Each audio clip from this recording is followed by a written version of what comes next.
Crime alert, जुर्म के खिलाफ आवाज।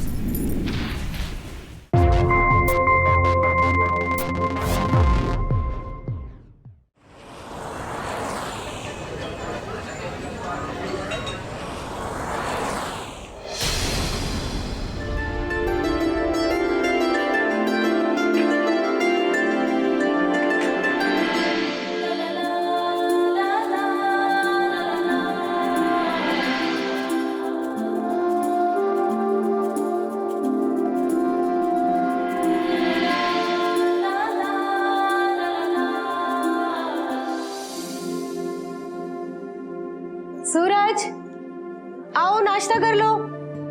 हाँ हाँ आ रहा हूँ।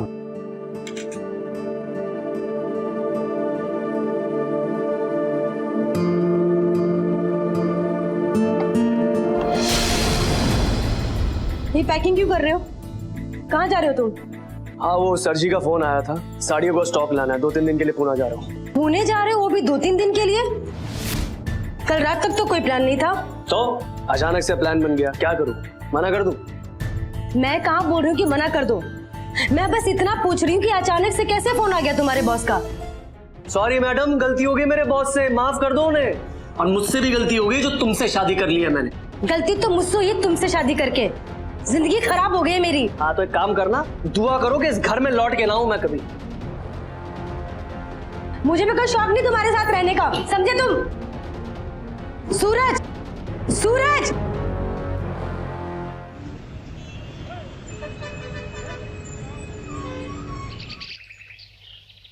मैं क्या करूं मनीषा? मेरा अब सूरज के साथ रहना मुश्किल हो रहा है यार। आए दिन झगड़े। अचानक से प्लान बन गया, क्या करूं? मना कर दूं? मैं कहाँ बोल रही हूँ कि मना कर दो। सॉरी मैडम, गलती हो गई मेरे बॉस से, माफ कर दो उन्हें। और मुझसे भी गलती हो गई जो तुमसे शादी कर ली है मैंने। गलती तो मुझसे हुई, तुमसे शादी करके जिंदगी खराब हो गई है मेरी। निहारिका, संभाल अपने आप को। अब नहीं संभाल सकती। रोज के ताने, रोज के झगड़े। ऐसा लगता है कि मैं अपने घर में अनजान के साथ रह रही हूँ। ऐसे रो मत निहारिका, सब ठीक हो जाएगा। तू बता, मैं क्या करूँ मनीषा? तो बोलना, मैं क्या करूँ? निहारिका, मैं जानती हूँ तुम दोनों की नई नई शादी हुई है, एक दूसरे को समय दो, सब कुछ ठीक हो जाएगा। नई शादी में क्या ऐसा होता है? हर वक्त एक दूसरे से झगड़ते रहो। मैं थक चुकी हूँ मनीषा, अब मैं थक चुकी हूँ। कभी कभी मेरा मन करता है कि मैं खुदकुशी कर लूं या फिर सूरज का भी गला दबा दूं। निहारिका, संभाल अपने आप को, हर रिश्ते में टाइम लगता है, तू सूरज से बात कर, सब कुछ ठीक हो जाएगा। समय ही तो नहीं है उनके पास, और पता नहीं वो वक्त आएगा भी या नहीं आएगा।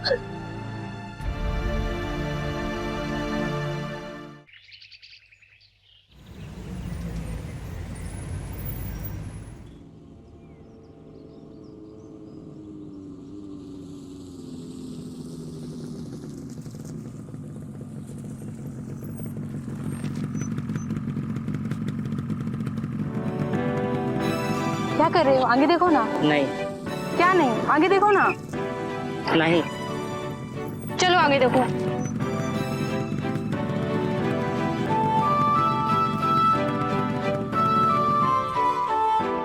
क्या हुआ? पता नहीं, रुको 1 मिनट देखता हूँ। अरे हेलो हेलो, नेटवर्क नहीं है यहाँ पे। हेलो हेलो, हाँ माँ।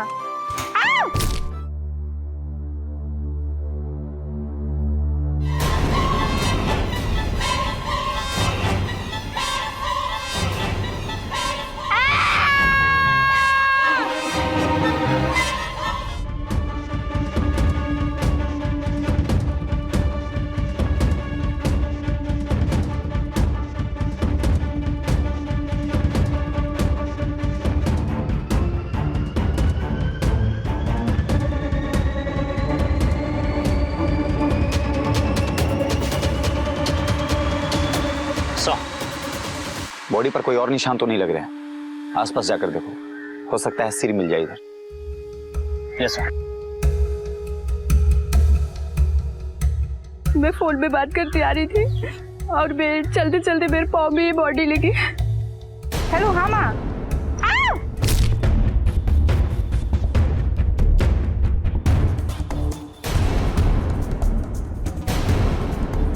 आप लोगों ने कुछ और देखा है क्या आसपास? नहीं सर, जो देखा वो बता दिए।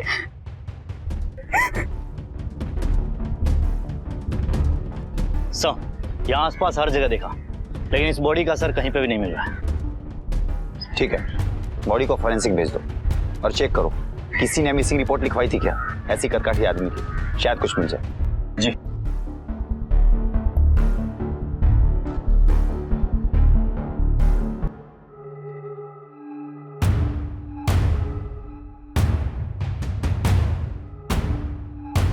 ऑफिसर, इस आदमी की उम्र 30 से 35 साल के बीच में है। और इसकी मौत कैसे हुई?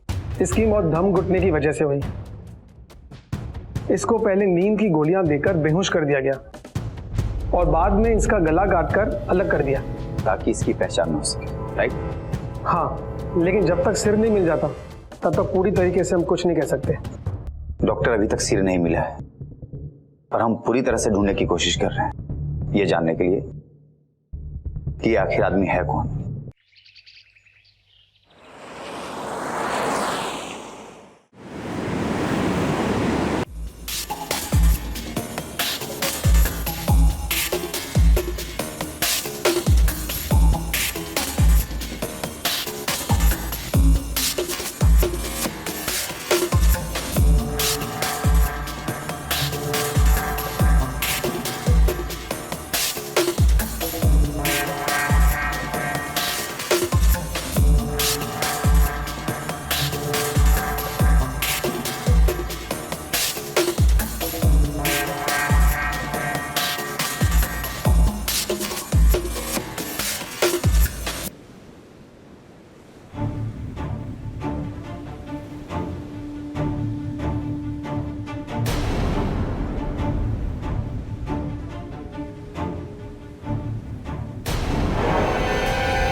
इंस्पेक्टर सर, मैंने कुछ नहीं किया है।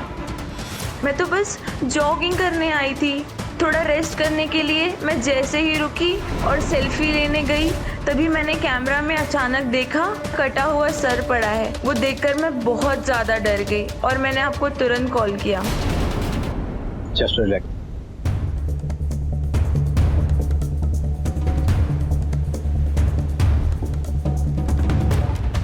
इस आदमी की बॉडी मिली आसपास? नहीं सर, खाली सर ही मिला है।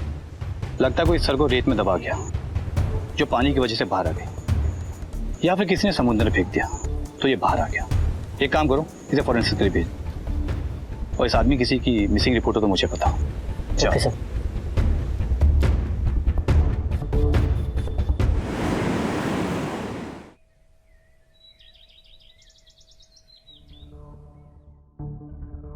साहब, अभी अभी मड पुलिस स्टेशन से खबर आई है कि उनके एरिया में बिना धड़ के सिर मिला है और उसे फॉरेंसिक जांच के लिए भेज दिया गया है। ठीक है,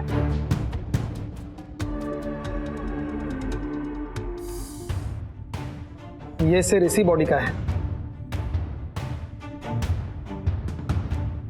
और जैसे कि मैंने आपको पहले भी बताया था, इसे पहले नींद की गोलियां देकर बेहोश कर दिया गया था और उसके बाद गला काट दिया। Thank you doctor.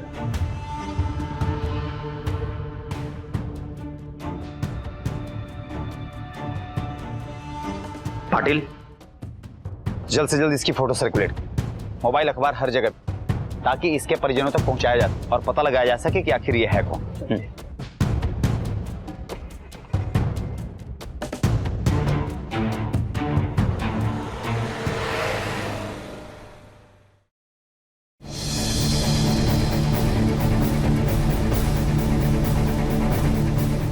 जी, आप लोग कौन हैं? सर, आपने जो न्यूज़पेपर में फोटो दिया था ना, वो इनके पति से काफी मिलता हुआ है। और आप? ये मेरे पति और मैं इसकी दोस्त। ठीक है, अंदर आ जाइए आप लोग। मनीषा मुझे बहुत डर लग रहा है, अगर वो सच में सूरज हुए तो। निहारिका ऐसे मत सोच, शायद वो ना हो। ऐसे क्यों सोच रही है? चलो अंदर चलो। चलो भाभी चलो, घबराओ मत भाभी, चलो।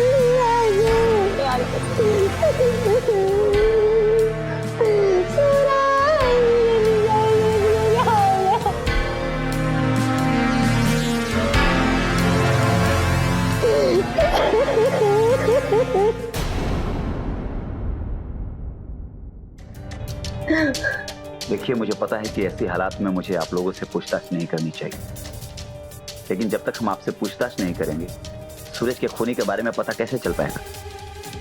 लेकिन सर, कोई उनका खून क्यों करेगा? यही तो हम जानना चाहते हैं। प्लीज प्लीज आप लोग हमारा साथ दीजिए।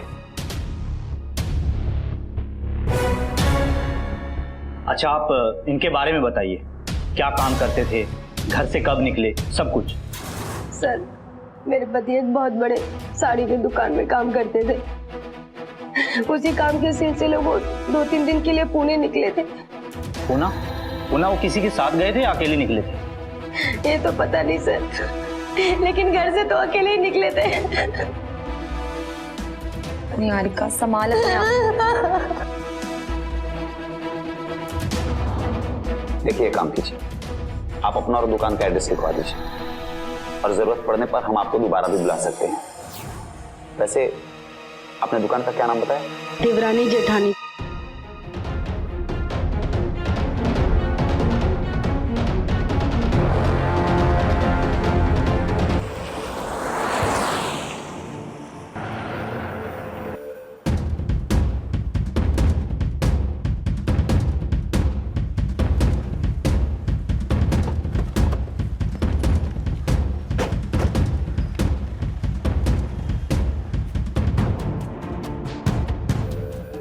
हाँ जी सर। आप कौन? जी मैं इस दुकान का मालिक रमन लाल। सूरज यही काम करता है? हाँ जी सर। वो पुणे अकेला गया था या किसी और के साथ? पुणे? मैं कुछ समझा नहीं सर। 3 दिन पहले सूरज आपकी दुकान के काम से पुणे गया था, वो अकेले गया था या किसी और के साथ? लेकिन सर, मैंने तो उसे किसी काम से पुणे नहीं भेजा, बल्कि वही मुझसे 3-4 दिन की छुट्टी मांग रहा था। यही कि उसका कोई पर्सनल काम था। आप में से किसी को कुछ पता है कि वो कहाँ गया था? नहीं सर, लेकिन आखिर हुआ क्या है? खून हो गया है उसका। क्या? लेकिन कैसे सर? वही तो हम पता करने की कोशिश कर रहे हैं। आप लोगों में से किसी को कुछ भी पता चले या किसी पर भी कोई शक हो तो हमें जरूर बताइएगा। Okay sir.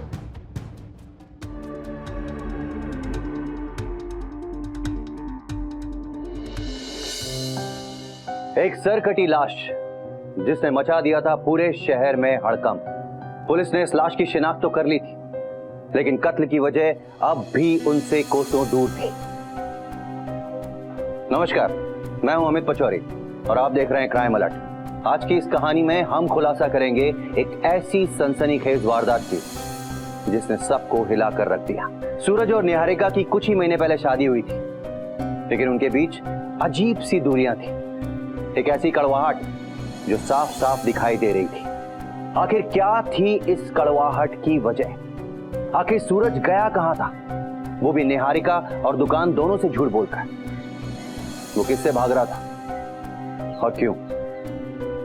आइए जानने की कोशिश करते हैं कि आखिर क्या थी सूरज के कत्ल की वजह।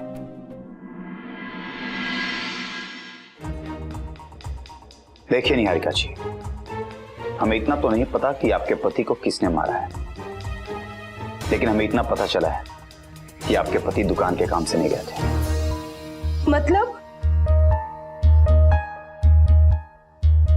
मतलब ये कि वो पुणे के लिए नहीं निकले थे। उन्होंने 3-4 दिनों की छुट्टी ये बोल करके ली थी कि उनको कुछ पर्सनल काम है। लेकिन मुझे तो उन्होंने बोला कि वो पुणे जा रहे हैं। हाँ, वो सर जी का फोन आया था, साड़ियों को स्टॉक लाना है, 2-3 दिन के लिए पुणे जा रहा हूँ। देखिए निहारिका जी, इसी पहेली को सुलझाने के लिए मुझे आपकी मदद चाहिए। मैं कैसे कर सकती हूँ आपकी मदद?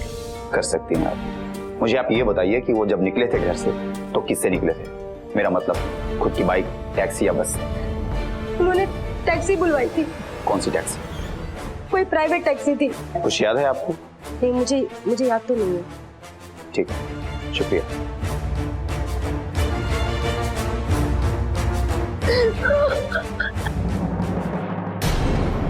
पाटिल, जितने भी प्राइवेट टैक्सी वाले और जिनकी बुकिंग फोन ऐप से होती है, उन सबको सूरज की डिटेल्स भेजो और पता करो कि कल कौन सा टैक्सी वाला सूरज को पिकअप करने के लिए आया। जी।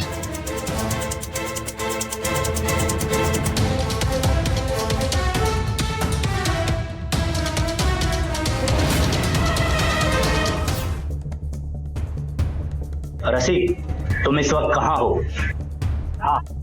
हाँ ठीक है सर, पता लग गया। राउंड कैब से सूरज ने टैक्सी की बुकिंग की थी और उनका ड्राइवर रसिक लाल उन्हें पिक करने आया था। कहाँ है वो? सांता क्रूज में सर। ठीक, चलो।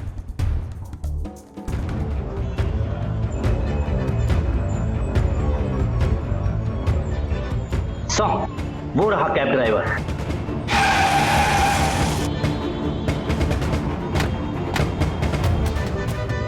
पता है ना कौन है ये?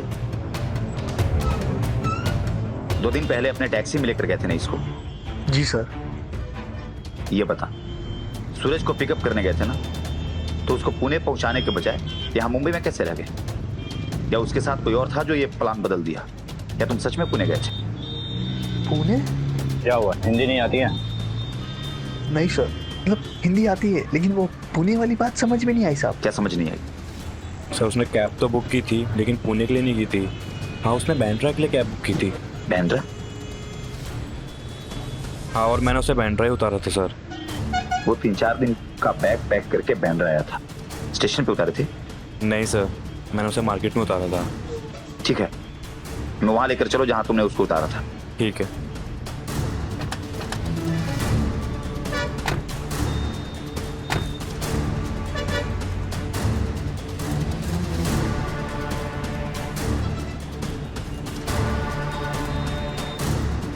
साहब, और थोड़ा आगे साहब। ड्राइवर, गाड़ी आगे रोको।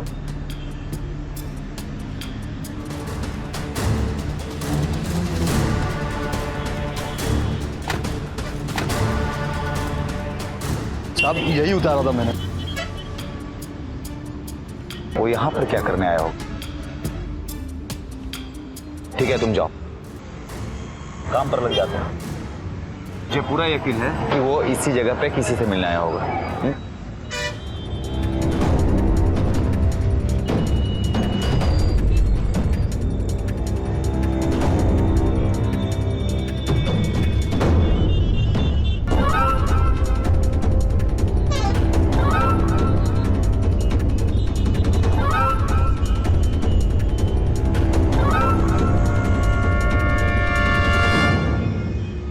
एक्सक्यूज मी, आपने इसको देखा है क्या?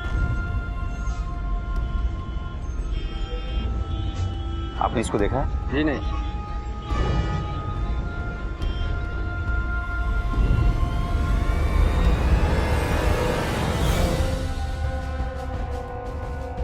इस फोटो को ध्यान से देखिए। इसको देखा है आपने? नहीं सर। ठीक है, आप अपने सारे स्टाफ को बुलाइए। इस फोटो को आप लोग ध्यान से देखिए। आप में से किसी ने इसको देखा है क्या? हो सकता है ये आदमी 2-3 दिनों में आपके रेस्टोरेंट में आया हो। हाँ सर, याद आया। ये आदमी 2 दिन पहले हमारे रेस्टोरेंट आया था और इसके साथ एक लड़की भी थी सर। लड़की? जी सर। पक्का यही आदमी था? हाँ सर, याद है मुझे, क्योंकि दोनों के बीच कुछ बहस हुई थी और उसके बाद ये छोड़कर उसे भाग गया था सर। सीसीटीवी है यहाँ? जी सर। मुझे उस दिन का पूरा फुटेज चाहिए। ओके सर, आइए। प्ले करो।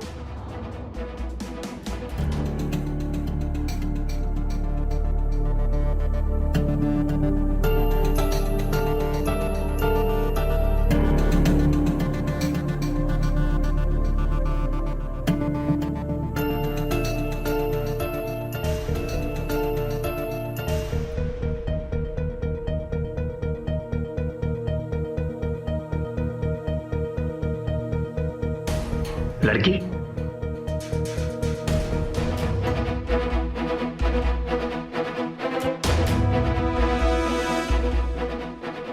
लड़की की शक्ल नहीं दिख रही।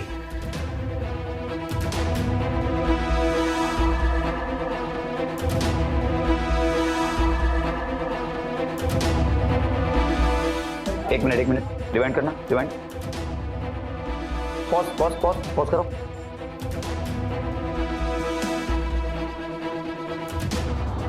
ये लड़की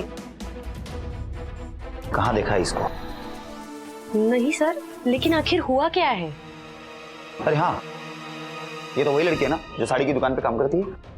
हाँ सर, याद आया, ये तो वही है। लेकिन ये यहाँ क्या कर रही है? और इसने हमें कुछ बताया क्यों नहीं? अब सच बता देगी।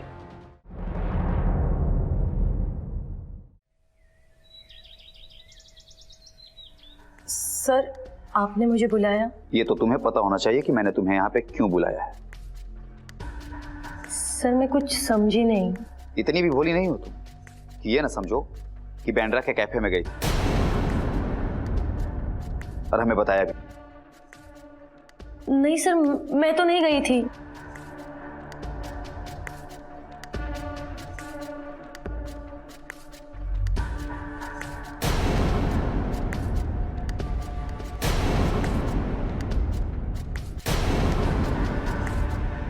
ये सारी बात कल ही बता देती तो मेरे लिए आसानी हो जाती। तो अब बताओ, तुमने सूरज को क्यों मार डाला? मैंने नहीं मारा है सर। तो उस दिन तुम सूरज के साथ क्या कर रही थी? तुम्हारा कोई रिश्ता सूरज के साथ?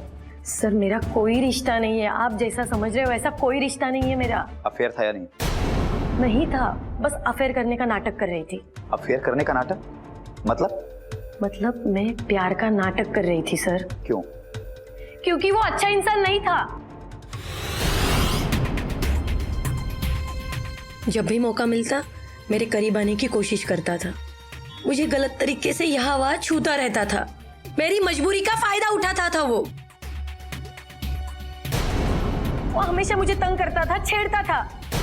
भाभी जी, ये वाली देखिए आप। हाँ, कैसी लगी? नहीं, ये नहीं, दूसरी। अच्छा, अब बताइए रंग कौन सा पसंद है आपको? लाल, हरा? एक काम करता हूँ, नई साड़ी आई है सूरत से, थोड़ी महंगी है, चलेगी आपको? वो दिखाता हूँ। ये देखिए, आज ही आई है सूरत से।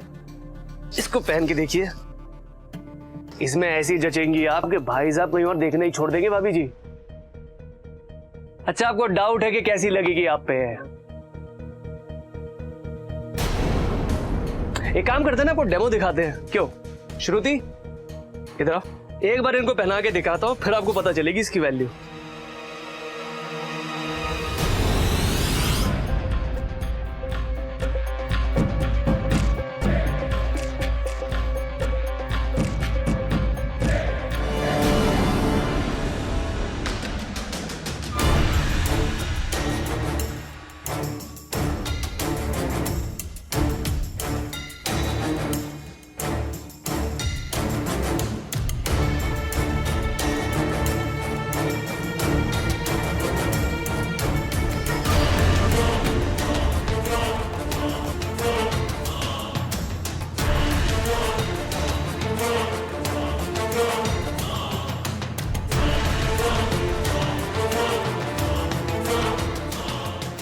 देखिए कैसी लग रही है, अच्छी है ना?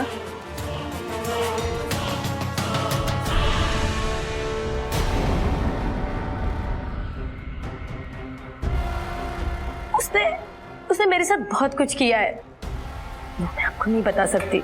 और इस वजह से तंग आकर तुमने सूरज को मार डाला? नहीं सर, मैंने उसे नहीं मारा है। मैं बस उससे मिलने गई थी, वो भी किसी के कहने से। किसके कहने से? निहारिका। निहारिका जी ने मुझे बुलाया और मुझे बोला कि श्रुति, मुझे पता है तुम क्यों परेशान हो। मुझे पता है वो आदमी कैसा है, इसलिए तुझे मेरा एक काम करना होगा और मुझे छुटकारा मिल जाएगा उससे। मैं कुछ समझी नहीं। तुझे सूरज के साथ प्यार का नाटक करना है ताकि मैं उसको रंगे हाथ पकड़कर पुलिस के हवाले कर दूं और मुझे छुटकारा मिल जाएगा उससे। श्रुति, डरो मत, मैं कुछ भी गलत नहीं होने दूंगी। बस एक बार सबूत मिल जाए ना हमको, तो इसमें दोनों का ही फायदा है। करोगी ना मेरी मदद?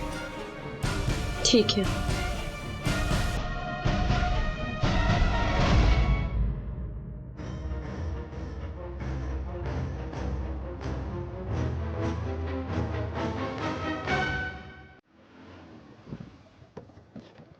निहारिका जी, आप मुझे खुद बताएंगी या मुझे कोई और तरीका ढूंढना पड़ेगा आपसे ये उगलवाने के लिए कि आपने सूरज का मर्डर कब, क्यों और कैसे किया? सर, सूरज अच्छा इंसान नहीं था। वो हर दूसरी औरत को गंदी नजर से देखता था। मैं तंग आ गई थी उससे सर। मैं जब भी उससे कुछ पूछती, वो हर बात को टाल देता था। अपनी गलती तो मानता ही नहीं था वो। और एक दिन जब मैं दुकान पे आई तो मैंने देखा वो श्रुति के साथ वही हरकत कर रहा था जो दूसरों के साथ करता है। वो श्रुति का नाजायज फायदा उठाना चाहता था।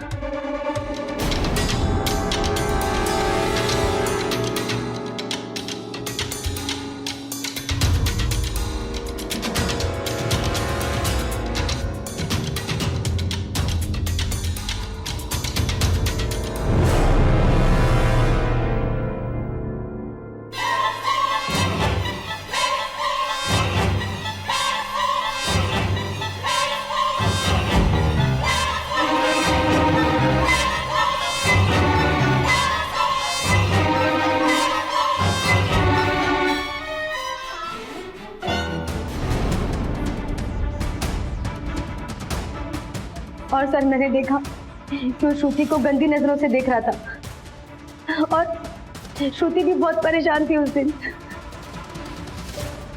मुझे पता था वो दुकान के काम से पुणे जा रहा है। मैंने श्रुति से कहा कि उसको फोन कर, मिल और मौका ढूंढ उसको फंसाने का।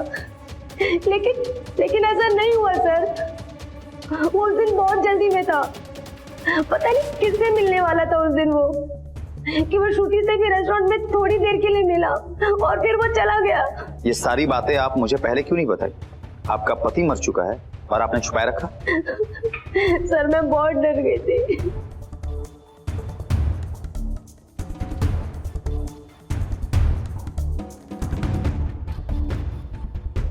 ठीक है, आप जा सकती हैं।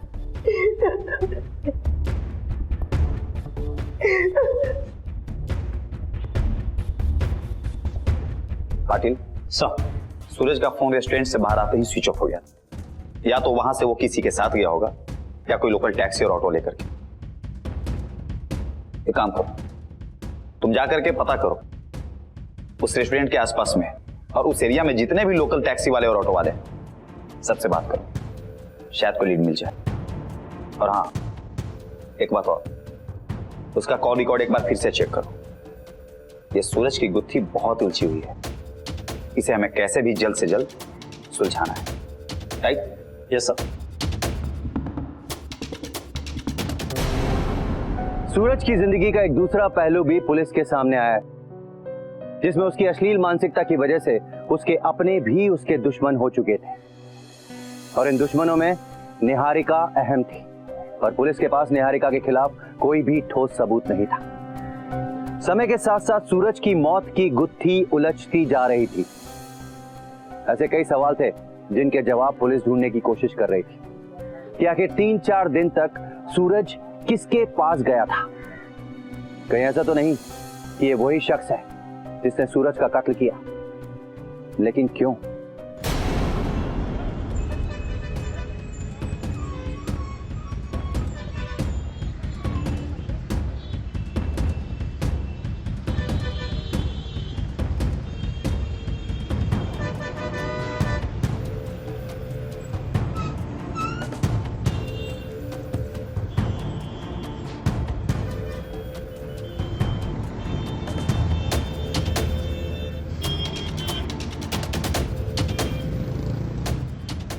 ये तेरे ऑटो में बैठा था? हाँ साहब, 1-2 दिन पहले ही मेरे ऑटो में बैठा था। इसे कैसे भूल सकता हूँ मैं? पक्का यही था? जी साहब। इसने ऐसा क्या किया था जो तू इससे भूल नहीं सकता? साहब ये एक लड़की के साथ था, पता नहीं पीछे क्या चल रहा था।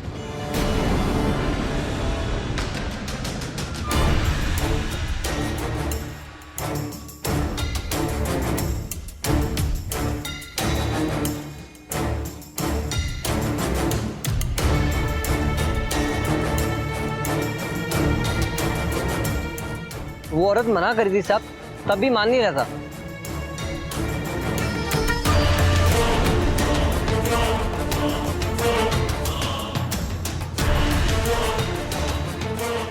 लड़की का चेहरा याद है? जी साहब। देखेगा तो पहचान लेगा ना? बिल्कुल साहब। चल।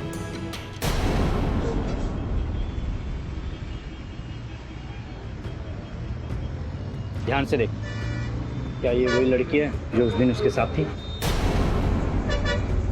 नहीं साहब, ये वो लड़की नहीं है। ध्यान से देख।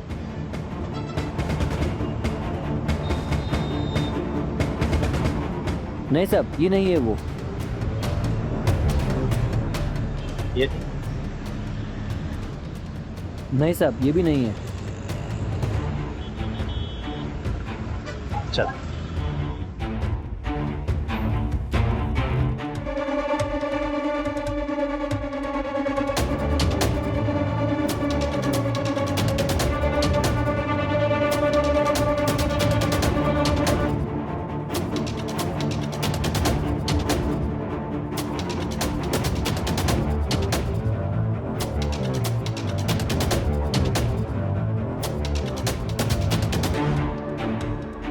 ये लिस्ट उन नंबर्स की है जिन पर सूरज की आखिरी बात हुई है।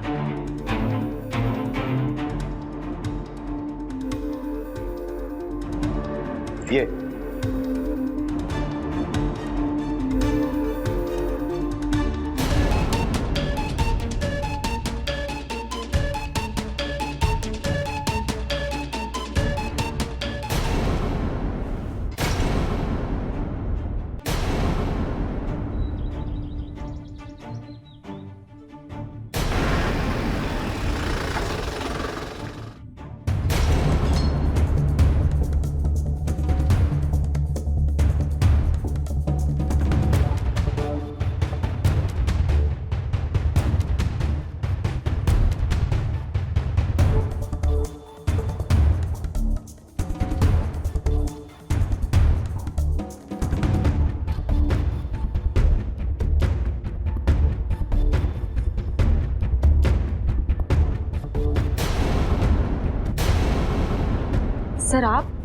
सर आप यहाँ कैसे? वो क्या है ना, हमें पता चला कि खूनी यहीं पे है, तो हम यहीं पे आ गए।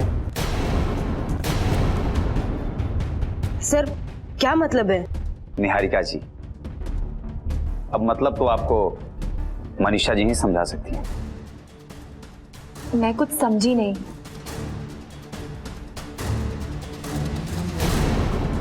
तो ठीक है, साफ साफ शब्दों में बता देता हूं कि सूरज का खून आपने किया है।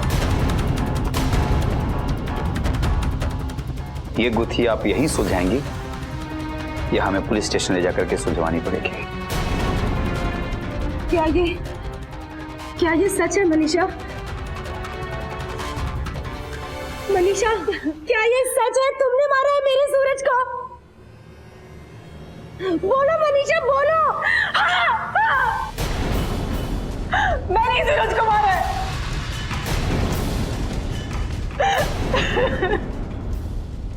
इंस्पेक्टर साहब,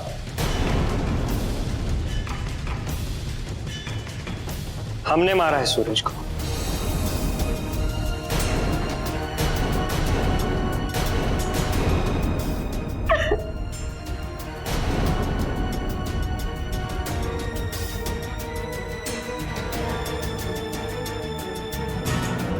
जी हाँ, हमने ही मारा है सूरज को।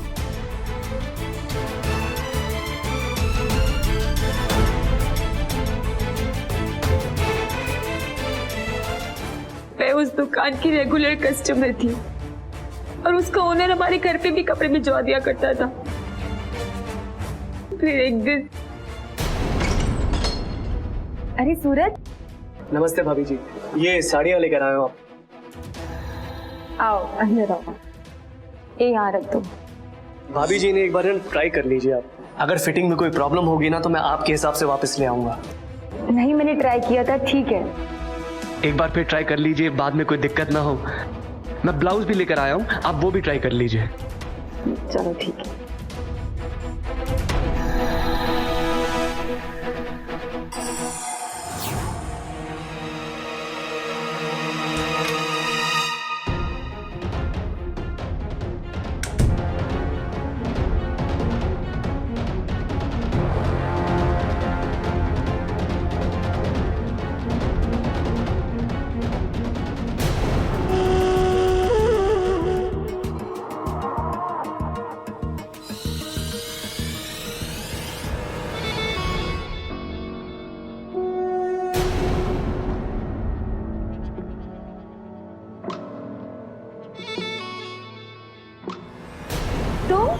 तुम यहाँ क्या कर रहे हो? बदतमीज, निकल जाओ यहाँ से।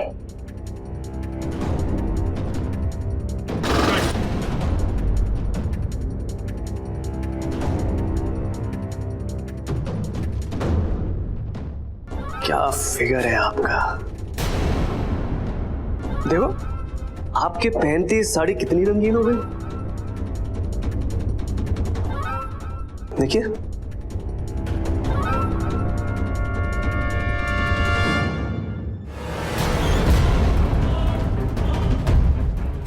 अब ये वीडियो सिर्फ मैं देखूंगा या पूरी दुनिया देखेगी, ये आप पे निर्भर करता है। अगर ज्यादा नाटक किया ना तो देख लेना, इसी समय वीडियो वायरल कर दूंगा, फिर पूरी जिंदगी भर बदनामी सहती रहना। सूरज, तुम कितने घटिया इंसान हो। हाँ वो तो मैं हूं। प्लीज वो वीडियो डिलीट कर दो। कर देते हैं डिलीट, लेकिन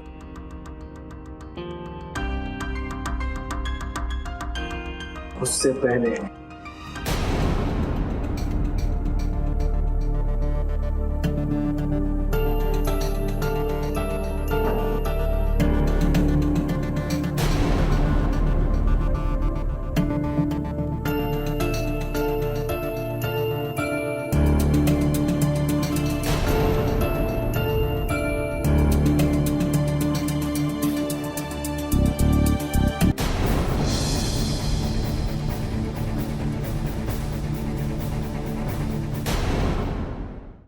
क्या करती सर, मैं तंग आ गई थी।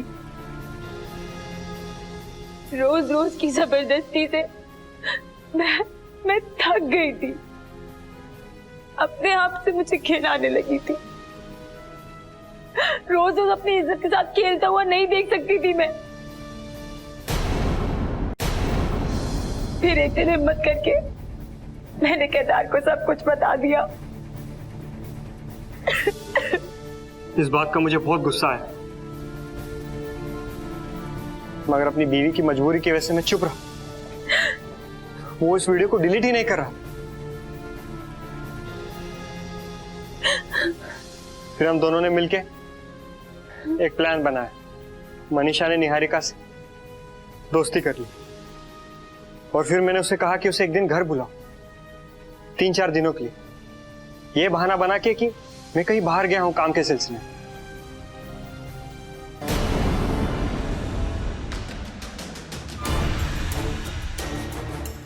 मनीषा सूरज को अपने साथ ऑटो में लेकर आई थी ताकि किसी को शक ना हो।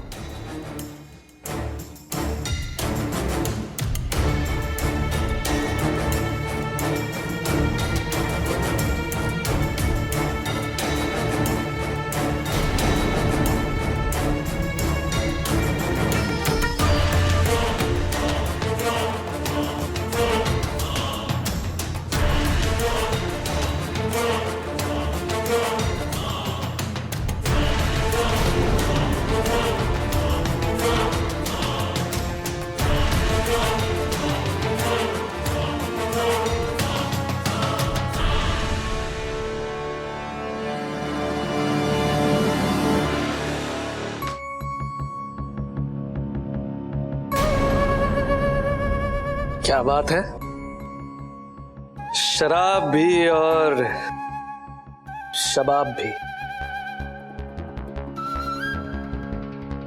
वैसे बहुत सुंदर लग रही हो तुम आज।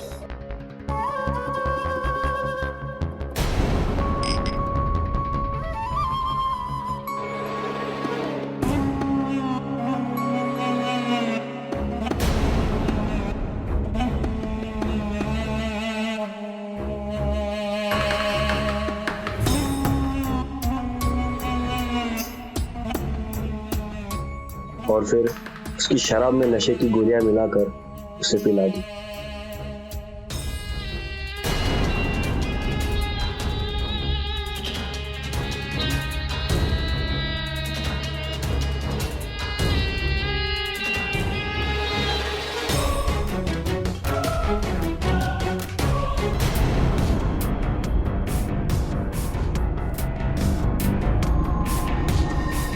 जिससे वो बेहोश हो गया और फिर मैंने गला घोटकर उसे मार दिया।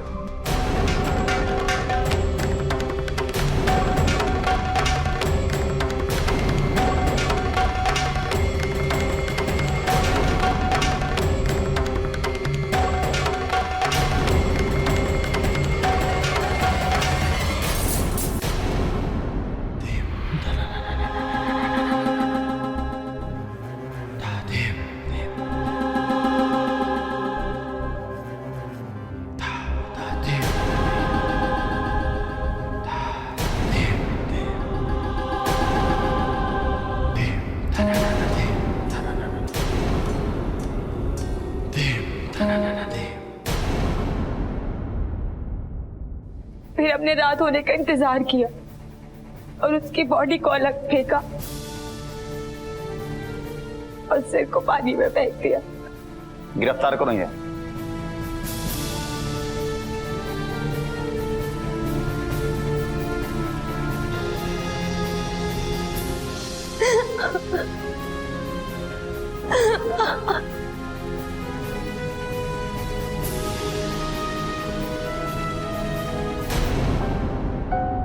मनीषा के साथ जो हुआ वो गलत था, लेकिन उसने जो किया वो उससे भी ज्यादा भयंकर और दुर्भाग्यपूर्ण था। सूरज की विकृत मानसिकता उससे उसकी जिंदगी छीन लेगी, ऐसा किसी ने सोचा भी नहीं था। मनीषा और केदार को जुर्म का रास्ता इख्तियार करने की बजाय कानून का सहारा लेना चाहिए था। मनीषा आज आजाद घूम रही होती अगर उसने इंसाफ पाने के लिए सही रास्ता चुना होता तो। दर्शकों, आपसे हमारा निवेदन है कि जुर्म के खिलाफ आवाज जरूर उठाएं, लेकिन जुर्म के खिलाफ आवाज उठाने के लिए जुर्म का सहारा लेना गलत है। इसी सुझाव के साथ मैं अमित पचौरी आज की इस कहानी में विदा लेता हूं आपसे। फिर मुलाकात होगी एक सच्ची घटना के साथ। तब तक याद रखिएगा, क्राइम से अगर बचना चाहते हैं तो अलर्ट रहिए। क्राइम अलर्ट, जुर्म के खिलाफ आवाज।